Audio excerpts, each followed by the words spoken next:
Sekarang saya nak masuk ke takaful pula. Takaful ni dia unik sikit. Dia unik sikit sebab apa? Sebab dia tak macam bank. Bank ada interest, tapi takaful tak ada interest. Okey. Takaful tak ada interest. So, tapi takaful kena ingat, walaupun you tak bayar, bank tetap akan ambil charges takaful, bank pula. Insurance company akan tetap, takaful company akan tetap ambil tabaruk fund tu. Tabaruk fund. So, maksudnya you tak bayar, dia akan ambil daripada mana tabaruk tu? Tabaruk charge tu. Tabaruk charge tu dia akan ambil daripada cash value. Cash value dia akan ambil. What happen kalau dia cash value tak ada, cash value kosong. Contoh macam dia baru ambil mungkin 5-6 bulan, tiba-tiba ambil moratorium. So cash value tak ada lagi. So bagaimana dengan 3 bulan tu? Kalau takaful 3 bulan je boleh ambil. So walaupun charges dalam tabaruk tu tak boleh nak charge, tapi disebabkan oleh deferment ni, takaful company guarantee tak akan lapse. Maksudnya dalam tempoh tu, kalau katalah walaupun tak bayar, walaupun tabaruk charge dah tak boleh charge sebab cash value dah kosong, tapi kalau berlaku apa-apa, company takaful tetap kena bayar sebab itu dia punya jaminan. Okey. So, kalau kita tengok dekat sini dia punya flow dia, So katakanlah ni dia punya timeline dia. Katalah orang tu bayar kan. Lepas tu stop bayar. Bulan keempat stop bayar, bulan kelima stop bayar, bulan keenam stop bayar. Okey. So yang ni dia ambil deferment 3 bulan. So tangguh bayar dan wajib bayar selepas tamat deferment. So kalau takaful ni pula dia terbalik, bukan terbalik. Maksudnya kalau katalah you delay 3 bulan, hujung nanti dia tetap akan delay. Maksudnya dia punya payment akan jadi outstanding. Bahayanya nanti bila? Okey, you tengok Okey.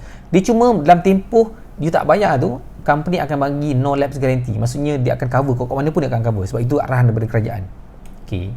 Cuma trik dia selepas tu. Katakanlah you bayar bulan ke-7, tapi dia bukan bayar untuk bulan ke-7 tau. Dia akan bayar untuk bulan ke-4 yang you tertunggak tadi tu. So you punya account tetap tertunggak 3 bulan. So katalah bulan 8 bayar lagi. Bulan 8 bayar lagi, dia akan bayar untuk bulan 5 pula. Sebab takaful ni dia akan bayar, kita bayar sekarang bulan ni, dia bayar bulan yang tertunggak. Bayar bulan yang tertunggak, dia akan accumulate. Okey.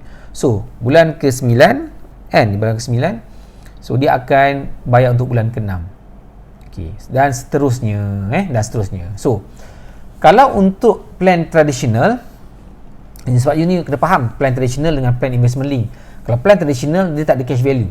Bila tak ada cash value, tak ada nilai tunai, chances very high selepas kita panggil katakanlah 3 bulan you ambil deferment ni, masuk bulan ke-7, bulan ke-8 you tak bayar, polisi mungkin lapse. Kalau you bayar pun sesilap lapse. Sebab apa? Sebab 3 bulan dah tertunggak. Tapi kalau investment link, mungkin kalau katalah you bayar setiap bulan macam biasa, mungkin tak tertunggak sebab ada cash value. Jadi kat sinilah trik dia. Jangan main simply nak ambil deferment kalau you tak faham. Sebab apa? Saya takut nanti kalau you tak faham, bila ujung-ujung tiba-tiba you dah bayar ni, dah bayar tiba-tiba pasal lapse. Saya bayar setiap bulan. No, you bayar setiap bulan, tapi you kena ingat you ambil deferment, you bayar yang bulan yang tertunggak tu. Masa tu lah tiba-tiba sakit, nak masuk hospital ke apa, tak boleh claim decline. Masa tu kena faham lah. So hopefully anda boleh dapat sedikit input kat sini. Okey. So seterusnya risiko polisi akan lapse kalau tak bayar payment yang tertunggak. Okey. So ini kalau katakanlah you nak apply sebab saya under PRUBSN, ini yang saya dapat daripada website. Anda boleh tengok website prubsn.com.my bagaimana untuk dapatkan penangguhan untuk COVID-19 punya deferment lah. Okay, pertama, surat doktor yang mengesahkan jangkitan COVID-19 jika pemegang sijil dijangkiti. Surat pengurangan gaji, kena ada surat pengurangan gaji, bukti surat pengurangan gaji ataupun pemerhatian kerja. So jadi kena tunjukkan surat tu lah, ataupun surat penumputan bagi perkhidmatan bukan penting oleh pemilik perniagaan. Contoh macam you kerja dengan company tu bungkus, tutup, dia kata okey, kita tak continue lagi bisnes sebab tak boleh buka semua everything, so kita tutup kedai. So anda diberhentikan kerja serta merta ke ataupun ikut punya tarikh ke. Okey, So lepas tu pula bukti dokumen yang berkaitan. Kalau katakanlah you bukan kerja mengang gaji, you miaga, contoh miaga, tak boleh miaga kan. So bila tak boleh miaga, tak boleh income. So itu kena tunjuklah notis daripada majlis daerah ke ataupun pihak penguasa tempatan ke untuk bagi pada company insurans untuk buat processing. Okey.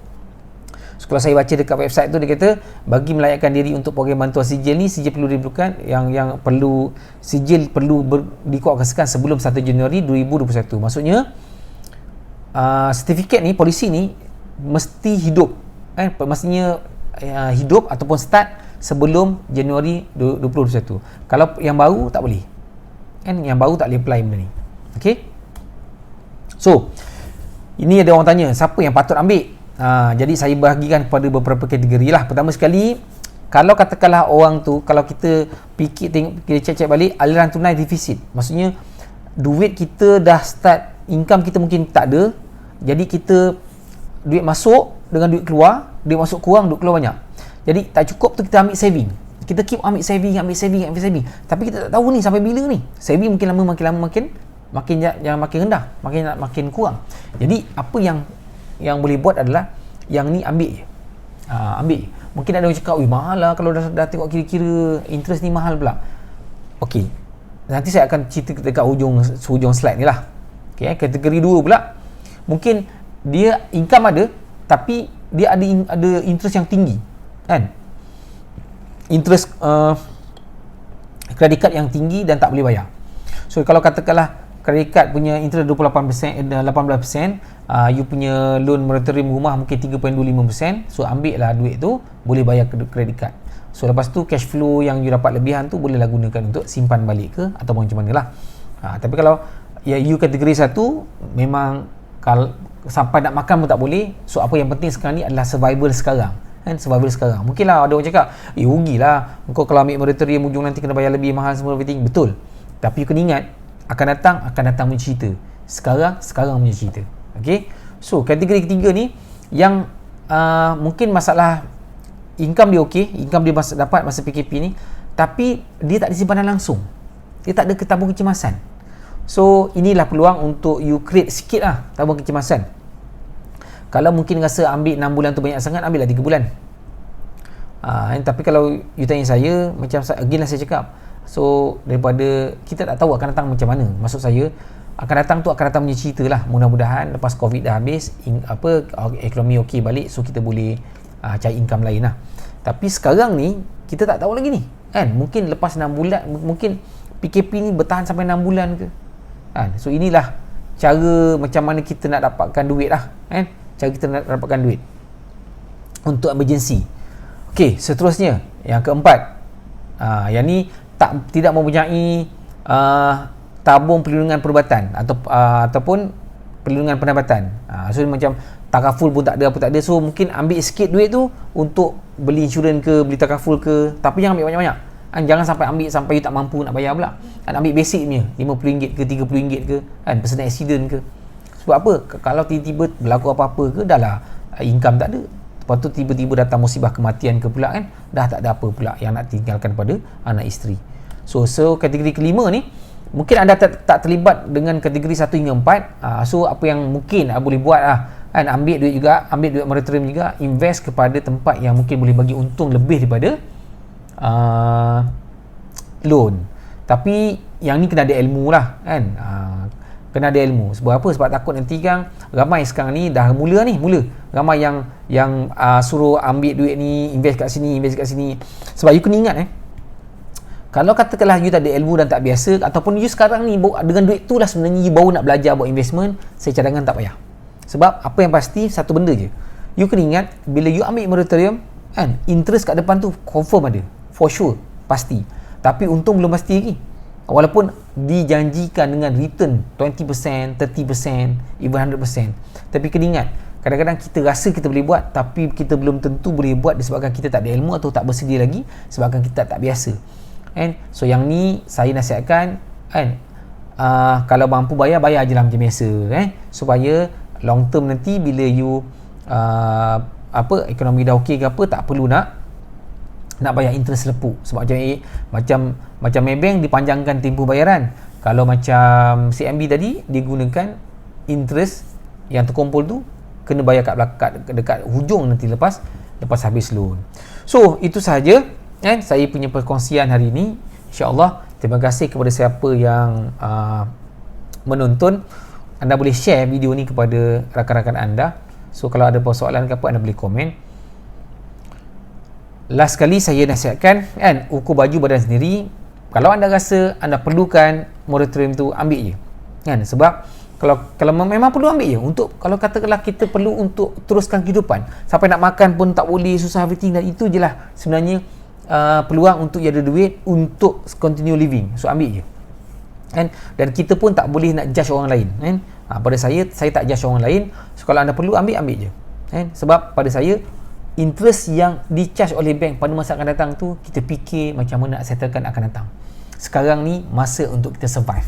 So itu saja daripada saya. Kepada anda yang mungkin baru mengenali saya, anda boleh follow saya punya page Abdul Aziz Riyadi. Saya banyak kongsikan pasal financial planning, dan juga kalau anda boleh tengok juga konten-konten saya dekat YouTube. You search saja Aziz Riyadi, so anda jumpa, anda boleh subscribe. So itu saja daripada saya. InsyaAllah, kalau tak ada apa-apa, saya ingin mengundur diri. Sekiranya ada beberapa soalan, anda boleh tanya di ruangan komen, dan insyaAllah saya akan jawab. Okey, itu saja. Assalamualaikum warahmatullahi wabarakatuh.